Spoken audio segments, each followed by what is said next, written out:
Homage to the root teacher Buddha Shakyamuni. Homage to the wisdom warrior Manjushri. Homage to all the benevolent lineage masters. The supreme Dharma, infinitely profound and subtle, is rarely encountered, even in millions of kalpas. Now we are able to hear, study, and follow it. May we fully realize the Tathagata's true meaning. In order to liberate all sentient beings from samsara, please generate the supreme bodhicitta. With that aspiration in mind, let's continue our study. Now we'll continue with the words of my perfect teacher. We've completed this section on the 8 intrusive circumstances that leave no freedom to practice the Dharma. Today, we'll study the 8 incompatible propensities. These are 8 states of mind that, once they take root, can cut us off from genuine Dharma practice entirely. If we have even one of these 8 incompatible propensities, it means we've lost the conditions for genuine practice. As practitioners, this is a serious matter. That's why they're called incompatible propensities. The moment such states of mind or obstacles arise, we're prevented from true practice of the Dharma. In some ways, these 8 incompatible propensities are even worse than the 8 intrusive circumstances, because the former 8 intrusive circumstances only disturb our practice occasionally. However, any one of these 8 can completely stop our practice and push us away from the path to liberation. So, as practitioners, it's essential that we examine ourselves carefully to see whether we have such unfavorable circumstances and propensities. If we have any of these, we need to apply remedies right away to eradicate them. At the same time, we should pray to the Guru and the 3 jewels to eliminate all existing unfavorable circumstances and propensities, and to protect ourselves from encountering these obstacles to our practice in the future. Even if we do encounter them, we should pray that they won't last too long. Some people are in a genuinely difficult situation. They sincerely wish to practice the Dharma. Some have already renounced their families to become ordained and come to a pure and tranquil monastery. But as we discussed yesterday, when past karma ripens, some carry very heavy karma. Some are overwhelmed by afflictions. Others face the obstacles that we're discussing now. In the end, they're unable to overcome these challenges and get entangled in worldly life once again. This is extremely dreadful. So once we begin studying the Dharma, we should continuously pray to the Guru and the 3 jewels. This is absolutely crucial. I can't emphasize this enough. Praying to the 3 jewels is one of the most reliable supports we have. At times, we may face challenges beyond our capacity to handle. In these situations, the power and blessings of the Guru and the 3 jewels are inconceivable. When we can't figure things out on our own, the Guru and the 3 jewels will definitely have the power to see us through. So whether we go to sacred mountains, Dharma centers, or visit gurus, wherever we are and whatever we do, we should never part from the luminosity of the Guru and the 3 jewels. This is what a real practitioner should be doing. Please do bear it in mind. Now I'll explain each of the 8 incompatible propensities one by one. The first is being bound by one's ties of this life. People who are tightly bound to their worldly commitments, wealth, pleasures, children, relatives, and so forth, are so preoccupied with the strenuous efforts entailed by these things that they have no time left to practice the Dharma. The vast majority of people in this world are preoccupied with accumulating worldly wealth and material possessions. Day and night, they remain deeply attached to and worried about their children and relatives, being so tightly bound by them. Day in and day out, they worry and work tirelessly for their worldly benefits, always busy. This is how it is, constantly. As a result, their very precious time is completely wasted this way, never really dedicated to Dharma practice. Many people lack the actual freedom, even if they wish to practice. Such thoughts are quickly overwhelmed by various external circumstances. In summary, from youth to old age, many people have never had any freedom to practice the Dharma. As Mipham Rinpoche put it, when they are children, their parents take charge. In their youth, their friends take control. When they have grown old, they're under the power of their children. Fools are never independent. I really like this verse. It captures something so essential about the human condition. And it's just as true today as when Mifam Rinpoche wrote it. It vividly reflects the lives of so many people in the world today. When you're a child, you're disciplined and controlled by your parents and teachers every day, and you have no freedom at all. And at that age, you're obsessed with toys and games that children like. Many people mistake these illusions for something inherently real. Then, when you reach adulthood, you're tightly bound by family, relatives, and friends. Again, there's no freedom. It's nearly impossible to find even a moment of freedom for Dharma practice.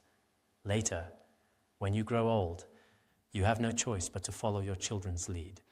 In short, your entire life is lived under the control of others, without a real opportunity to practice the Dharma. Why did past eminent masters completely forego all worldly matters of this life and leave all of that behind?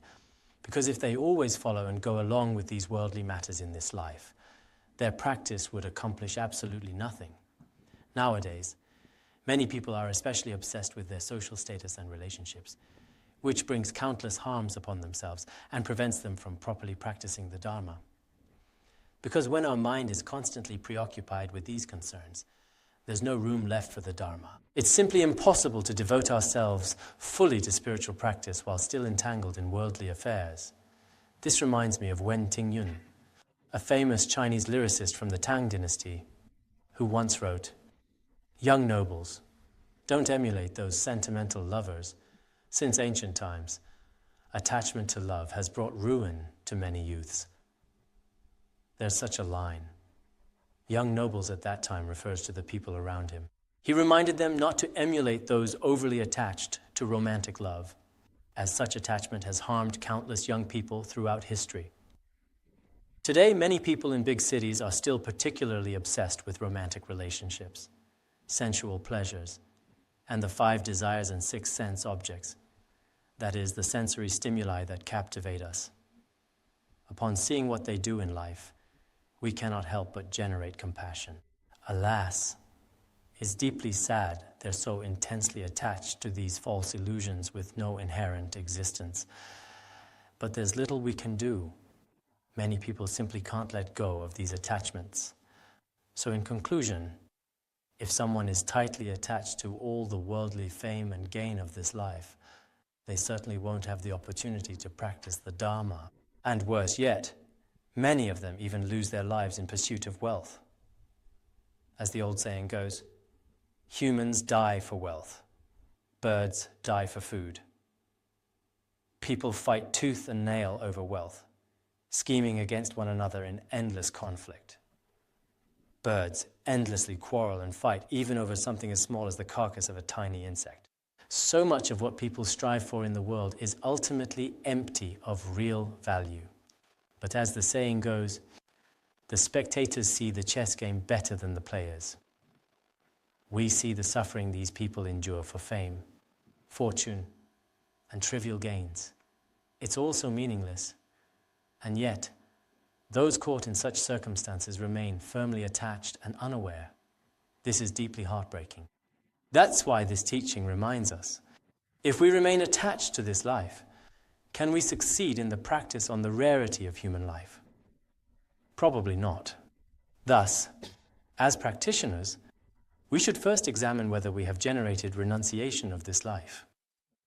That's why many mind training teachings, such as opening the gateway to training the mind, all emphasize that the first step of practice is to renounce this life.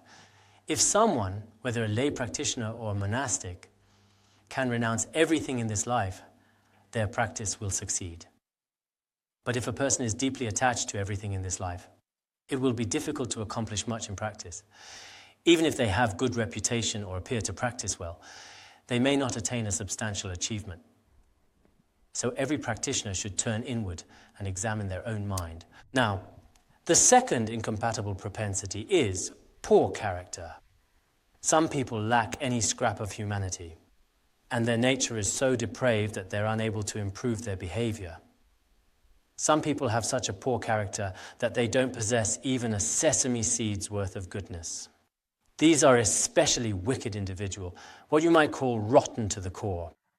Or, as a vivid Chinese expression puts it, sores on the head and pus from the feet, meaning someone rotten from top to bottom.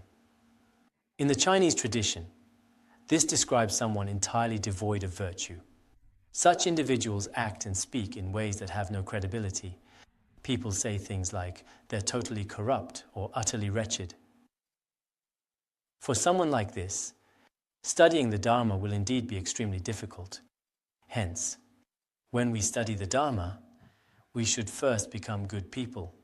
Only on that basis can we become good practitioners. Some might think, although I'm considered a bad person in society, maybe I can still establish vast Dharma activities in Buddhism. But this is quite unrealistic. We should first understand that Buddhist practitioners, especially those who practice well, are without exception good people. Because if someone practices very well, they'll certainly part significantly from the deeds of a worldly person with bad character. If someone doesn't abandon any of the wrongdoings of a worldly bad person, can they become a great accomplisher or an eminent master? It seems highly unlikely to happen. As the sublime beings of the past said, the abilities of a disciple can be shaped, but not his basic character. It isn't a big problem if a disciple is dim-witted, lacks education, or is rather unintelligent at the beginning. The teacher can guide them through strict discipline, helping them learn step by step until they eventually become very wise. Such a change is possible, but for someone with a very poor character or deeply flawed nature, there is very little that can be done. They might get a bit better for 1 or 2 days under the guidance of a teacher, but they will return to their previous state sometime later. As the old saying goes, rivers and mountains are easily moved, but one's nature is much harder to change.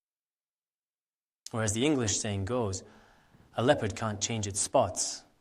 For those whose character is so deeply flawed, there is simply no remedy. When Geshe Potowa, a renowned Kadampa master, was approached by people wishing to become his disciples, he would first examine their basic character. If a person's character was deeply flawed, he wouldn't accept them as a student, not out of cruelty, but because the foundation for learning wasn't yet in place. But if they had good character, even if lacking in wisdom, he would accept them.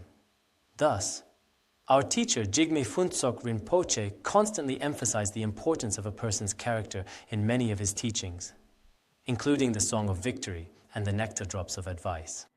Through daily interaction with many practitioners, we have developed unwavering trust in these instructions from Phuntsok Rinpoche and those of past eminent masters. Sakya Pandita also says in the Treasury of Good Advice, try as one might to reform bad people. They simply don't become good-natured. Even if one vigorously washes coal, it simply can't be made white. Of course, from a Buddhist perspective, no one is ever beyond hope. But Sakya Pandita is addressing how deeply ingrained certain habits can be. Just as described here, people with deeply flawed character are extremely difficult to change. Even a genuine spiritual teacher would find it very difficult to set them on the noble path. Even if such a person encounters an extraordinary qualified teacher just like the Buddha with great qualities, possessing boundless compassion and wisdom, they still can't receive even the smallest drop of the Guru's profound realization. Instead, their mind runs counter to the Dharma.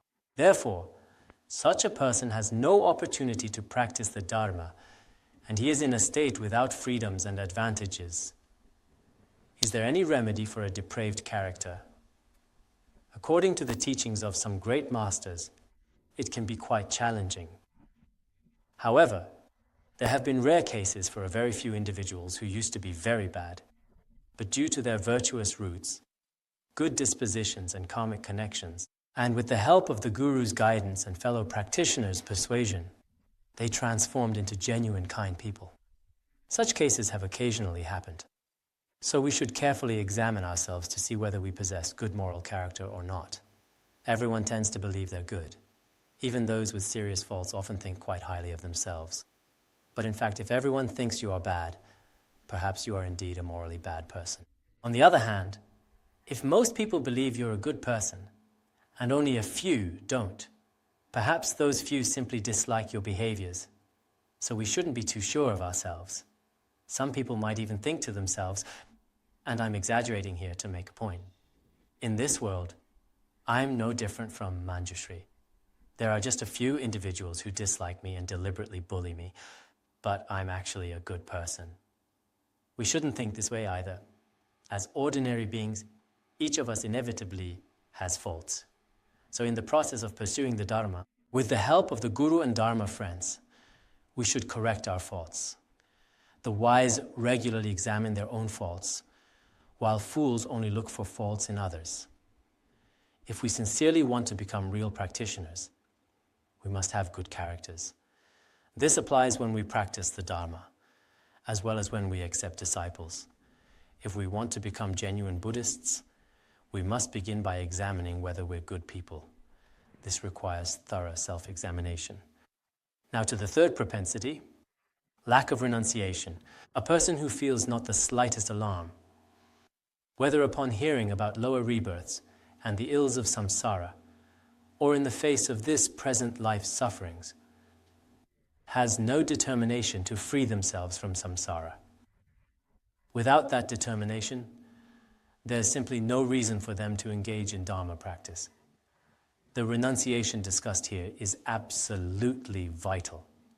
For instance, when hearing about the hell realms, hungry ghosts, and animals, with their intense sufferings of hot and cold, hunger and thirst, or the sufferings of birth, old age, sickness, and death in the human realm, or the sufferings of gods falling at death and the wars of asuras, or the countless indescribable physical and mental sufferings we all experience in this world.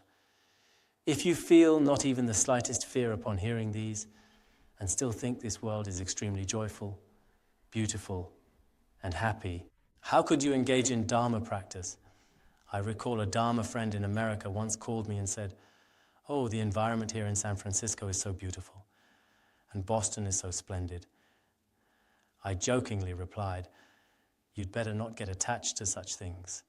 Otherwise, your renunciation may not arise for even a split second.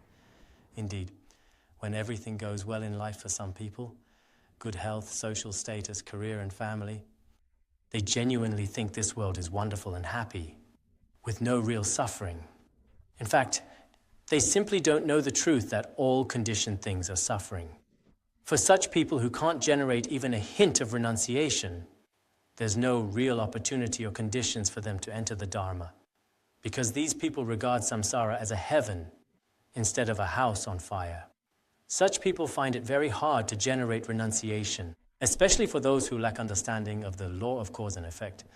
They remain completely unmoved when hearing about the sufferings in the lower realms of hell beings, hungry ghosts and animals. The great Nyingma master Longchenpa criticized such people. "Your heart inert like iron or a piece of stone. It's clear you have no mind at all." If no matter how much we describe the sufferings of the hell realms, a person has no reaction or feeling whatsoever, they have cut themselves off from the opportunity of attaining liberation. Without renunciation, can we attain higher states of realization in practice? It's doubtful. Some people claim renunciation is just a teaching of the basic vehicle. I'm a tantric practitioner of Mahayana Buddhism and absolutely don't need the renunciation of the basic vehicle. Well, that's going to be a problem. Why? Because without a foundation, your skyscraper of higher states won't be stable. As the Buddha says in the Sutra of the 10 Wheels of Ksitigarbha, if you are not capable of drinking the river dry, how can you drink the ocean dry? This means that if someone lacks the ability to drink a little water from a pond or river, how could they possibly swallow the entire ocean? That would be impossible. If you don't study the basic vehicles, how can you study the greater vehicle? In the same way, without first practicing the basic vehicle, how can one learn the teachings of the great vehicle? From the perspective of the Sutrayana, if one hasn't properly established a foundation in the basic vehicle, then really, there's no way to attain the higher states of Mahayana, let alone the Vajrayana. Nowadays, some people keep saying renunciation, bhikshu precepts of the basic vehicle, and lay precepts. Don't talk about that. I get a headache. I don't want to hear about them. I abide in natural primordial wisdom. I'm a yogi. I don't need any of that. Don't talk about them. I don't cling to anything. But when you claim to be non-clinging, you're just unwilling and refuse to listen. It's like criminals who avoid learning about the law because they plan to break it. They don't want to hear anything about laws out there in reality. This is unreasonable. In truth, the foundations such as the precepts of individual liberation or renunciation are very important. As practitioners, we should reflect on ourselves.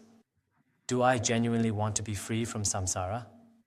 If we don't even have such aspiration for liberation, then the direction of our Dharma practice isn't yet fully set. However, many people nowadays, as we have discussed before, are so preoccupied with this life. Many people find it difficult to accept even the idea of renunciation, let alone the states of the unsurpassable Vajrayana and the Dzogchen. Thus, as ordinary people, we should refrain from talking big and thinking of ourselves as extraordinary. If we can't even accept these very basic teachings, then the view, meditation, action, and fruition of the higher teachings may be thousands of miles away, extremely distant from us. So everyone, please pay close attention to this third incompatible propensity. The fourth is complete absence of faith, to have no faith at all, either in the true Dharma or in the teacher, shuts off any access to the teachings and bars entry to the path of liberation.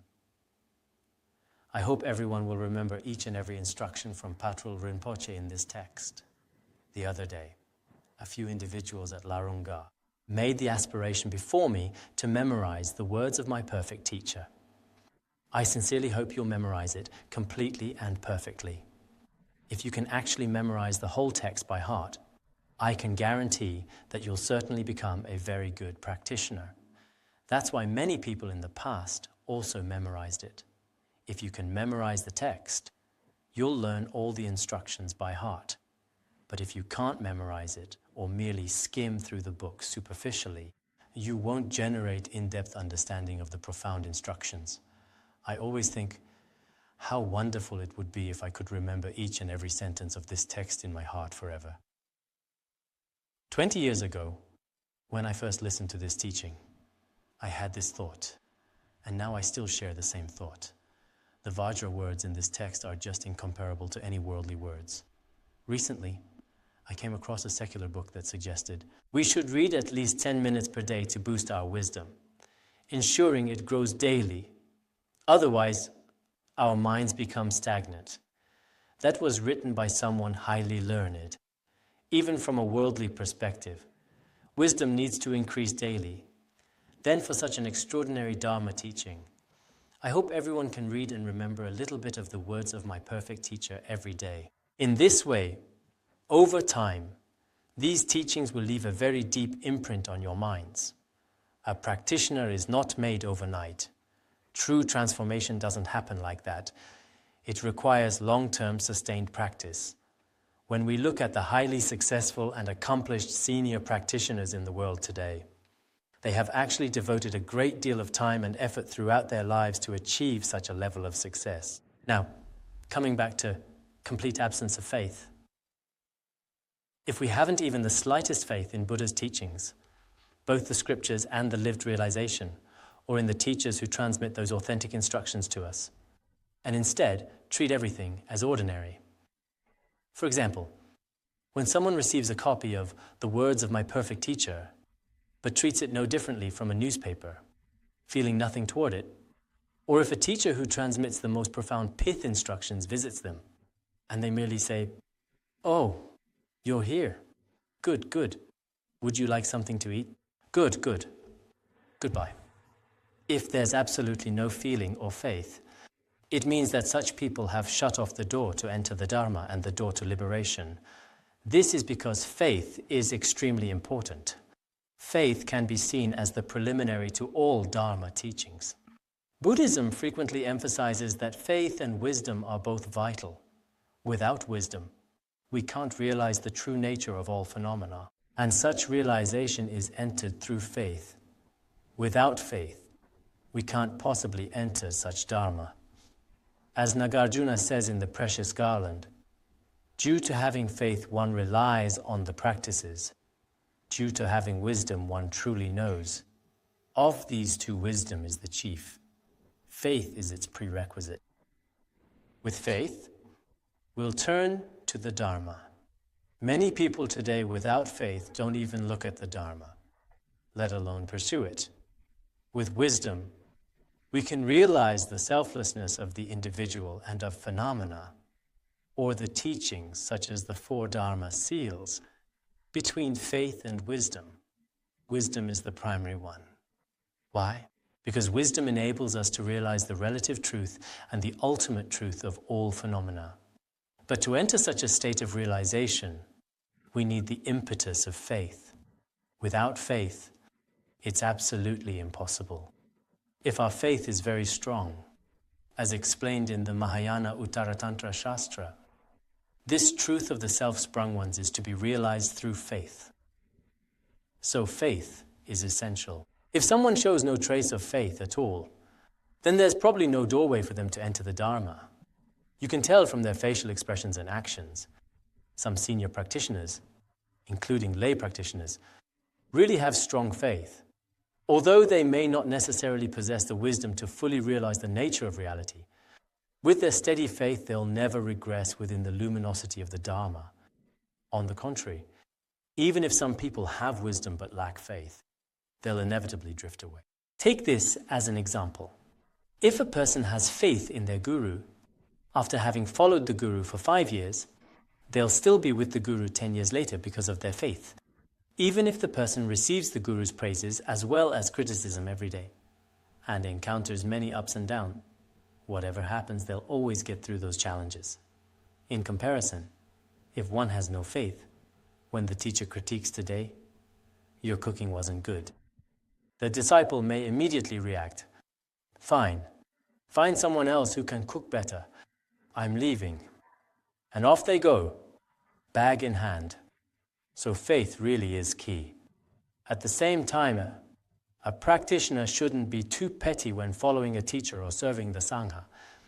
If we get upset and leave the Sangha just because of a few negative comments, that's not a good thing. We often speak about practicing the perfection of patience, but such patience can't be cultivated outside this Saha world. This world we live in, known in Buddhist tradition as the Saha world, or the world of endurance, is a world full of disputes and conflict. It's unlike the land of great bliss, Amitabha's pure land, where flowers are scattered daily, where only praises and melodious songs are heard. Unfortunately, ours isn't such a world. It's full of situations where people compete and fight against each other. Some people have such little tolerance that if a lay practitioner makes a slight criticism of them, they never speak to that person again. Some even say, I'll never go to this Dharma center again. Such people are really caught in a difficult position. Some volunteers are like this. When others criticize their work, saying, you didn't do this well, don't do it this way, they immediately react. Oh, if I didn't do it well, I won't do it anymore from tomorrow. Well, you do it yourself. And they leave. I think that those eminent masters and those who have succeeded in practice and volunteer work have definitely encountered many unfavorable conditions and obstacles in their journey, yet they were able to endure and persevere. I always think about our guru Jigme Phuntsok Rinpoche. In the process of accepting disciples, establishing Dharma centers, spreading the Dharma, and benefiting all beings, he faced constant misunderstandings, defamation, and accusations from many people. Nevertheless, as long as Phuntsok Rinpoche found no fault in his principles and directions, he never let any of that stop him. So it's extremely important for all of us to have strong patience when studying or spreading the Dharma, which is also a sign of faith. As for the signs of faith, you can check out a great treatise on Nagarjuna's precious garland, which discusses both the sign of wisdom and the sign of faith. The sign of having faith is described as never parting from the Dharma and the teacher. Hence, a faithful disciple is best advised not to leave the teacher and the Dharma. Sometimes people study this teaching today, but their faith fades tomorrow, so they send the Dharma books back and then run off to another Dharma center. Honestly, it's exhausting to watch many lay practitioners going back and forth, repeating the cycle again and again. In the end, they gain nothing, achieve nothing. It's all meaningless. Thus, we should follow the teacher over the long term and delve deeply into the teaching. Delve deeply into the teaching doesn't mean, for example, you only study the Amitabha Sutra and nothing else. Don't misunderstand it. Instead, it means not constantly switching between different primary practices and lineages. Otherwise, there will be cases where someone chooses to follow a teacher and spends considerable time learning the sadhana of that lineage. But as soon as they've learned them, they see another more impressive-looking teacher and think, "Oh, what a solemn and nice master. I have great faith in him, even with my eyes closed. I must prostrate before him today and take my refuge. I'll pray to him, and he'll be my protector forever." But a year or two later, this protector has changed again. That isn't good. Now, on to the fifth propensity.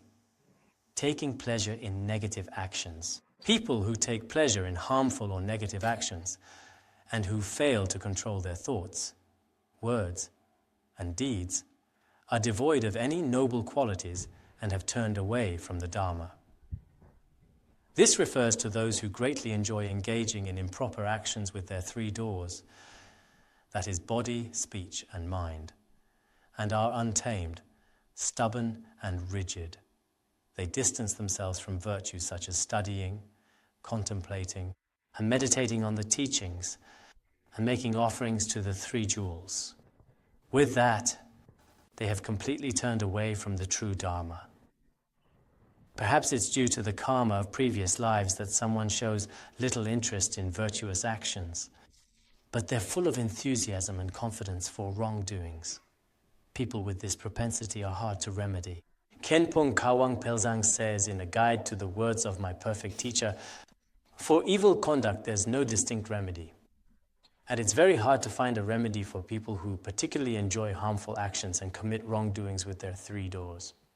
In my view, it's incredibly hard. Such individuals have deeply harmful tendencies. They have absolutely no interest in practicing the Dharma properly, yet they eagerly engage in wrongdoing all day long. In today's society, there are countless opportunities for wrongdoings, such as spending all day in online improper actions, gambling, drinking, smoking, even killing animals or worse, taking drugs, committing all kinds of evil deeds that violate both worldly and transcendent principles in every possible way. These people are in a very sad situation, deeply pitiable. Sakya Pandita's Treasury of Good Advice has a specific chapter titled An Examination of Bad Conduct, which covers many bad actions. Some of these people who take pleasure in harmful actions may be influenced by their own karma, so despite all attempts, they can't be tamed in this life. As Sakya Pandita says, even in the forest, malicious people deteriorate. Even in the city, noble people remain serene. Even if malicious individuals reside in a quiet place, they remain crude and intimidating. They may claim to be entering retreat, staying in a quiet place away from others, but once in contact with someone, they can be extremely aggressive and hostile. For such people, even if they manage to live in solitude for 10,000 years, they probably still wouldn't soften into gentle and kind people. By contrast, some kind and wise noble people don't need to go into retreat, but still remains gentle and kind, even if they live in a crowded town. They're like fine steeds of noble lineage that remain gentle and docile amidst hustle and bustle. Thus, it's very difficult to change the behavior of such malicious individuals. In fact, correcting them may be extremely challenging. Some individuals seem to lack any sense of true virtue. They have the capacity, interest, and even enthusiasm in committing harmful and negative deeds, while having absolutely no interest in virtuous actions. According to Maitreya's ornament of the Mahayana Sutras, such individuals are described as lacking the potential. Maitreya describes 4 types of people. Some can't help but follow evil ways. Others have completely destroyed their virtuous ways. Some have no merit that is consistent with liberation. And some have inferior virtue, or are deprived of the cause.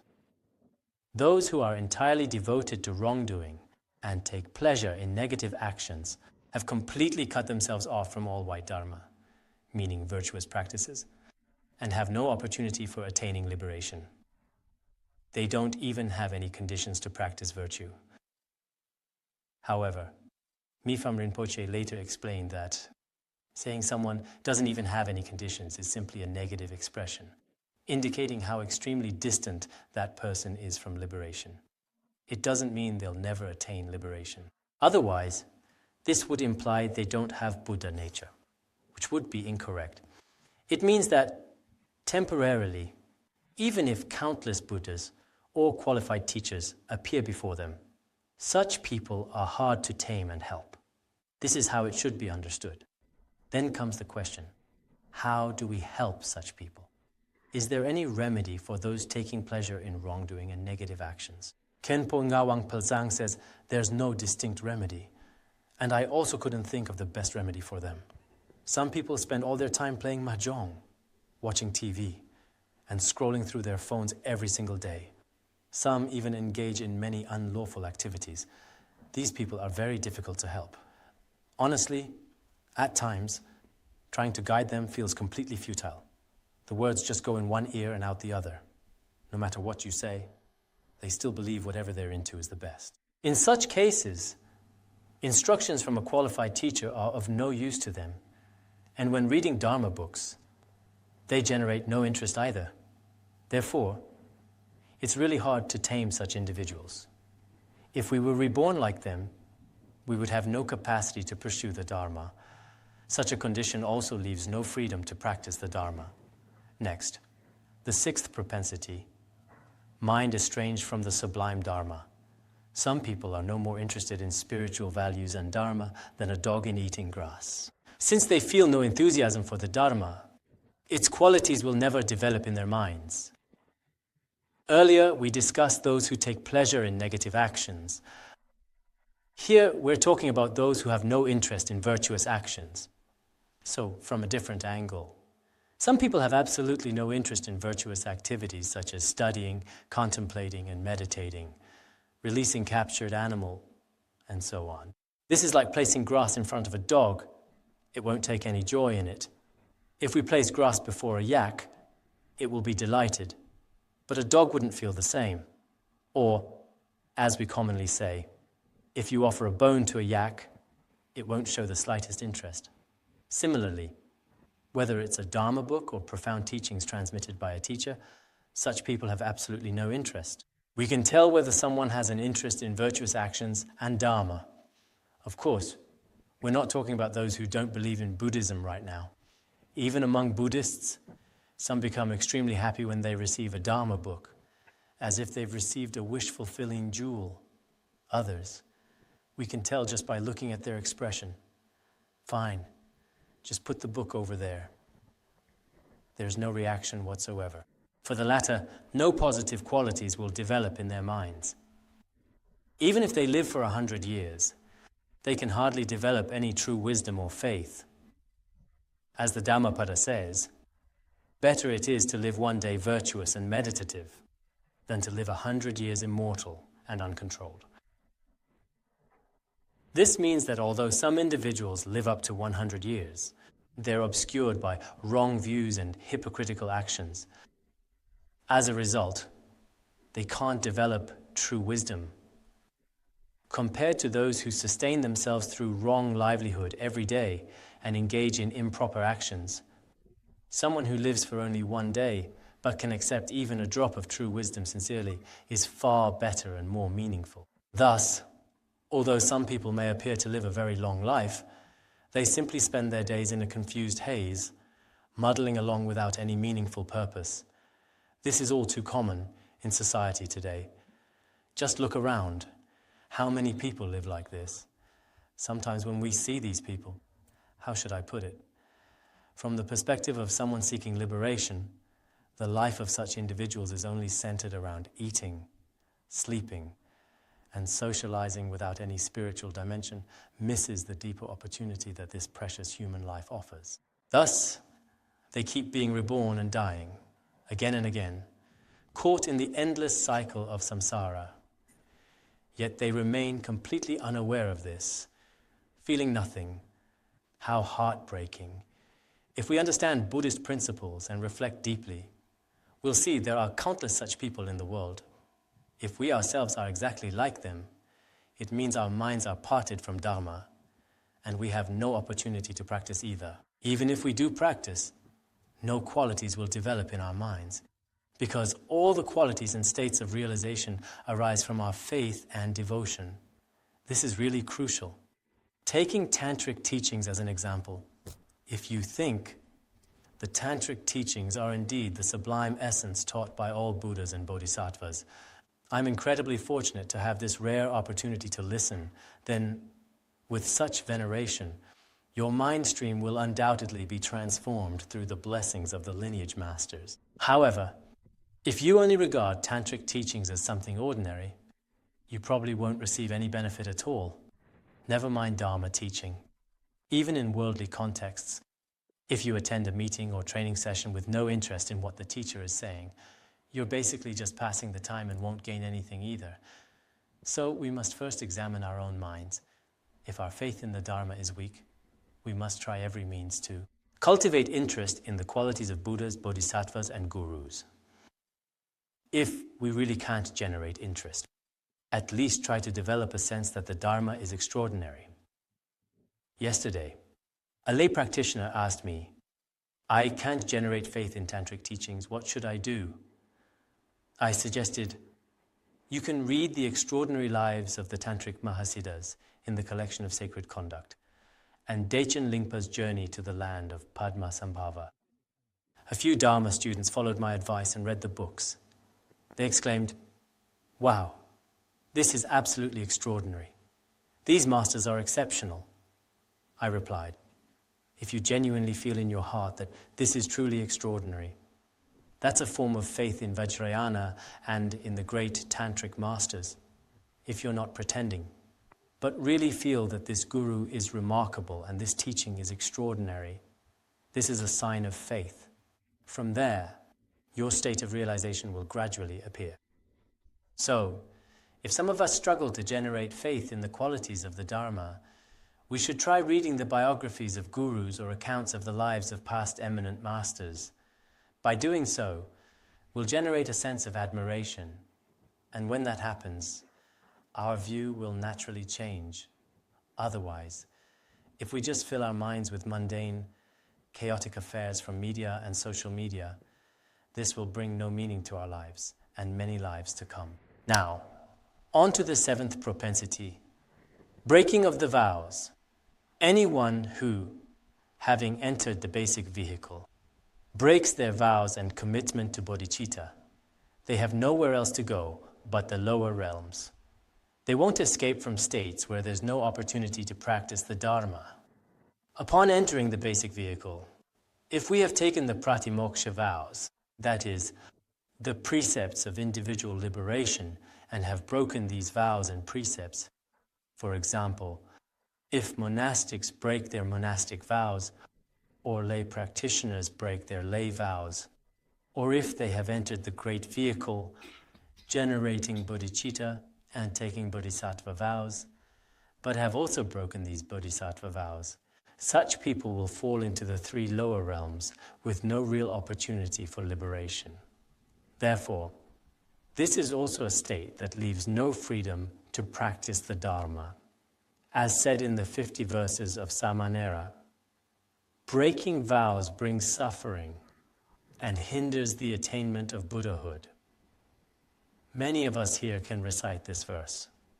Those who break their vows will suffer both in this life and future lives, and they'll encounter obstacles to attaining Buddhahood due to broken vows. Thus, it's extremely important for us to uphold even a single vow at first. After receiving the vows, we should by all means commit to uphold those vows. If we don't uphold our vows, our mind will easily resonate with unwholesome Dharma. Ordinary beings generally dislike being constrained. They feel happy when free from any form of restraint. However, such freedom can't serve as a basis for developing true qualities. Thus, discipline is the root of all positive qualities. The Mahayana Sutra of Previous Lives and Contemplation of the Mind Ground says, "For entering the ocean of the Buddhist Dharma, faith is the root. For crossing the river of birth and death, the precepts are a ferry boat. Faith opens the door, and discipline carries us across." Here, the Buddha first emphasizes the importance of faith, then explains that to cross the river of samsara, the cycle of birth, old age, sickness, and death, we must rely on the ferry boat of precepts to reach the shore of liberation. Without upholding the pratimoksha vows and the bodhicitta vows, we can't attain the qualities of sutrayana. And without this basis for the qualities of the common vehicle, the extraordinary states of realization in Vajrayana will remain far out of reach. So, if someone breaks both their bodhisattva and pratimoksha vows and fails to make proper repentance and doesn't retake the vows, they won't have the freedom to practice the Dharma. It says in A Guide to the Words of My Perfect Teacher, in the best case, when you take vows and keep them without breaking them, you raise the victory banner of the Buddha's doctrine, which is remarkably admirable and extraordinary. A person who initially took vows, but later broke their vows or violated their precepts due to various reasons, yet they made proper repentance before the appropriate representative afterwards and received the vows again. They also hoist the victory banner of the teachings and tears down Mara's standard. They too are upholders of the Buddha's teachings and genuine practitioners. Some eminent masters and devoted lay practitioners in this world have never broken their pratimoksha vows or bodhicitta vows since first receiving them. Such people are as pure as the lotus that rises out of the mud without being stained, and they'll be reborn directly into pure realms in their next lives. Others, however, may have broken their vows due to various circumstances, but having repented with genuine shame and regret, they receive the vows again before appropriate representatives. They too are practitioners. However, as the text states, if someone has broken their vows and never restores them again, they won't have real opportunity to practice the Dharma. This is the seventh propensity. Now, the eighth, breaking of the samayas. Anyone who, having entered the secret mantra vehicle, breaks samaya commitments to the Guru and to Vajra brothers and sisters, such a person will bring ruin upon themselves and upon others, destroying any prospect of accomplishments. This propensity focuses on Vajrayana. Once a Buddhist receives empowerment in Vajrayana, they're required to uphold the samaya vows. After entering Vajrayana, if someone breaks their samaya vows in relation to the Vajra Guru endowed with a threefold kindness, and their Vajra sisters and brothers, that is called breaking samaya. There are countless samaya vows in Vajrayana. Some tantric teachings state that grasping rocks and dirt as inherently existent is a breach of samaya vows. But some Dharma masters argued that if this were the case, then since all ordinary beings have such grasping, there wouldn't be any pure samaya holders among ordinary practitioners. Thus, Phuntsok Rinpoche and many other masters have said that, loosely speaking, clinging to the inherent existence of phenomena isn't a breach of samaya. However, if you have a major conflict with the Vajra Guru and never repent afterwards, or if you have serious disputes and conflicts with Vajra brothers and sisters and treat them as mortal enemies or rivals you resent from then on, you definitely break your samaya vows. Therefore, please pay extra attention to this. Although there are numerous samayas, including those relating to the body, speech and mind, the 27 root samayas, the 14 root downfalls, and so forth, Phuntsok Rinpoche would always emphasize during every empowerment and tantric transmission. If Vajra fellows are having disputes or refuse to talk to each other, they have to repent before midnight. If they don't repent and continue not speaking to each other in daily life, then they aren't allowed to enter the Vajrayana mandala or listen to tantric teachings with others. Soon I'm going to teach the aspiration prayer of the great perfection at Larungar. I sincerely hope all our fellow practitioners will pay attention to this. If there are fellow practitioners who refuse to speak to each other and are really on bad terms, they'd better purify mutually in front of another person, such as a Dharma master, and sort things out before listening to the teaching. If not, these two people are forbidden from entering the Vajrayana mandala or other tantric venues. I have to reiterate this today, because very soon the teaching will start. I originally planned to announce this tomorrow, but given the large number of listeners, I wonder whether there are fellow practitioners in such disharmony. In general, I do believe Vajra sisters and brothers at Larungar get along well with each other, so there wouldn't be any disharmony. Even though there are many people, everyone maintains good conduct, but we can't always be sure. I hope this time there won't be any Dharma fellows on bad terms during my tantric teaching.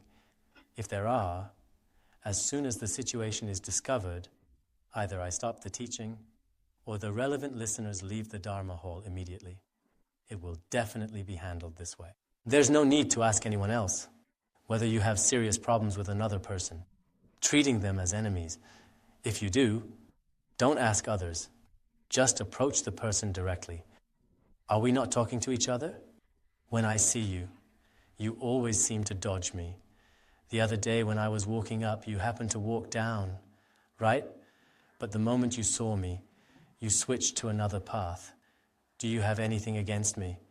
If so, can we still talk to each other in the coming days? After the teaching is over, we can see how things are. Otherwise, we can't listen to the teaching. Indeed, if we have this fault, we need to be aware of it, especially as our Guru Phuntsok Rinpoche repeatedly emphasized. Those who have conflicts with the Guru and fellow practitioners aren't allowed to attend tantric teachings. It has always been this way. Please do remember this. Such people also cut themselves off from the conditions for accomplishment. As Patrul Rinpoche explains very clearly, let's pay close attention to this. These are the 8 propensities that lead one away from the Dharma and snuff out the lamp of liberation. When you have these incompatible propensities, you are cut off from the opportunity for liberation. Your lamp of liberation is out, and there's no more hope. So, as practitioners with right views and right awareness, we must carefully examine whether we have any of the propensities and make sure these propensities don't live with us. In fact, a wise person regularly examines themselves, preventing their minds from mixing with negative deeds. In this way, one's body, speech and mind will remain in a state of great happiness, as stated in the Dhammapada. Lead a righteous life. Lead not a base life. The righteous live happily, both in this world and the next. What does this mean? Never let your mind stream live with wrong and negative actions, and you'll be happy in all activities you do. Walking, standing, or lying down. Not only will you be happy in this life, but you'll be free from any potential harms in the lives yet to come. The Lotus Sutra also says, throughout the long night, they'll gain peace and rest and will enjoy many benefits. This means that those who carefully examine their body, speech, and mind, and practice diligently, will remain free from fear throughout the long nights of samsara. They'll live very happily and gain boundless benefits. So when the Dharma deeply resonates with the nature of our mind, we'll be happy in this life and have no distress or worries in our daily life. A person who practices well shows it in every way. Their expression, their tone of voice, and their overall presence are free from worry and full of joy. Those who don't practice or don't practice well always have a sense of impatience or feelings of pain, grief, and sadness. Hence, we should strive to fully align our minds with the nectar-like teachings of the Buddha with great compassion. By doing so, we'll live a very meaningful, happy, and carefree life. All right, that's all for today.